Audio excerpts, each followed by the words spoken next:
जैसे आपने कहा भगवान सहज है, बट क्या है कि जब हमारे पे कोई दिक्कत आती है, कोई परेशानी आती है, उस टाइम पे जो सबसे पहला थॉट आता है वो यही आता है कि मेरे साथ ऐसा भगवान ने क्यों किया। तो जो इंसान उस सिचुएशन में है, जब वो ये सोच रहा है कि मेरे साथ ही ऐसा क्यों हो रहा है, या फिर गलत ही होता जा रहा है, चाहे मैं अच्छा कर रहा हूँ तो भी गलत होता जा रहा है, तो उसको आप क्या सजेस्ट करना चाहें? ऐसी बात है कि भगवान आपके साथ कुछ नहीं कर रहे, हम खुद ही अपने साथ सब कुछ कर रहे हैं। भगवान ने एक सिस्टम क्रिएट किया है कि आप जो कर्म करोगे वो आपको भुगतना होगा, और जो उस कर्म के पीछे की इंटेंशन है वो उसकी इंटेंसिटी डिसाइड करती है। इस पूरे सिस्टम के मालिक भगवान है। जैसे एक ऑटोमेटेड सिस्टम तैयार हुआ कि एक सिग्नल के ऊपर एक कैमरा लगा, ये एक ऑटोमेटेड सिस्टम है। अब अगर आपने लाइन क्रॉस करी तो आपको चालान भरना पड़ेगा।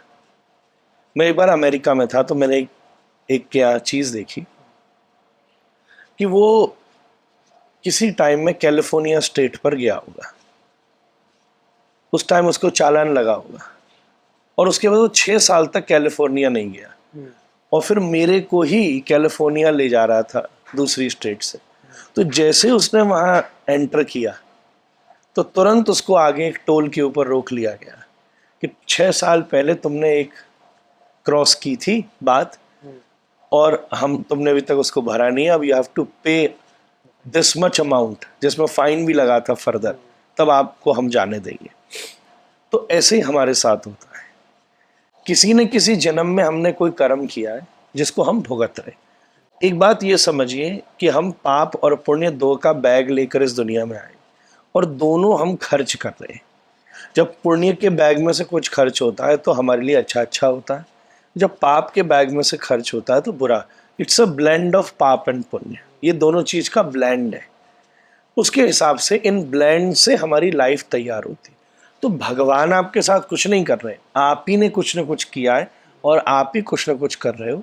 पर हमारी स्ट्रगल के टाइम पर भी जब हम, हमारा थॉट, हमारा विचार, सब कुछ अच्छा हम रखते हैं, तो हम अपने पाप के कर्म को खत्म करते हैं, और वो भी एक बहुत बड़ी सक्सेस है जीवन की। दुख आना, कष्ट आना, ये सबके साथ होता है। दुख आना कोई अनयूजुअल चीज नहीं है। यहाँ ही दुख नहीं आएगा, गीता में श्री कृष्ण ने कहा दुख खा ले, हम तो कहाँ आएगा। तो यहाँ तो दुख आना बड़ी यूजुअल बात है। इंपॉर्टेंट बात यह है कि आपने उसको देखा कैसे, व्हाट इज योर परसेप्शन। जो आदमी पुरुषार्थी है, जो मेहनती है, जो सच में कुछ करना चाहता है, वो इन कंप्लेन्स को कभी नहीं करेगा कि भगवान आपने मेरे साथ ऐसा क्यों किया, मेरे को इतनी तकलीफ क्यों आई।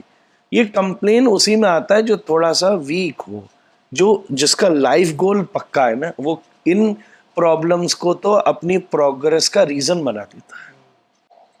राम जी को 14 साल तक जंगल में जाना पड़ा, पर उन्होंने पूरी उस 14 वर्ष की सिचुएशन को ऐसा मैनेज किया कि आज घर घर में राम की पूजा हो रही है। अगर 14 साल के वनवास को निकाल दिया जाए तो फिर राम जी की स्टोरी में कुछ बचता नहीं। ये इंपॉर्टेंट बात है। राम जी कोई कंप्लेन नहीं करने बैठ गए, सीता जी, कैकेयी जी, दशरथ जी कोई कंप्लेन नहीं करने बैठे। ऐसी सिचुएशन सबकी लाइफ में आती है। कभी कोई प्यारा चला जाता है, कभी कोई फाइनेंशियल लॉस हो जाता है। इससे बड़ा लॉस क्या होगा कि कल राजा बनना और आज जंगल जाओ। पर उन्होंने ऐसा मैनेज कर दिया उसको कि आज हमारे लिए भगवान की तरह घर घर में राम के मंदिर बने। जब राम जी का मंदिर अयोध्या में बनता है तो पूरी दुनिया देखती है उसको। तो ये इंपॉर्टेंट बात है। जो कंप्लेन में है वो जीवन में कभी अचीव नहीं कर सकता, पर जीवन में स्ट्रगल आती है अपने आप को प्रूफ करने के लिए। ये बड़ी, जब हमारे सामने सब कुछ अच्छा अच्छा होता है तो हमें भगवान की कृपा माननी चाहिए, और जब हमारे साथ कुछ बुरा बुरा होता है तो उस समय अपने आप को जज करने का हमको टाइम मिलता है।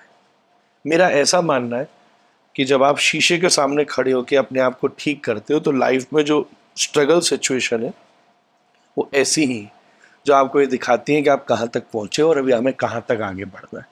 कंप्लेन वाला व्यक्ति कुछ नहीं पा सकता।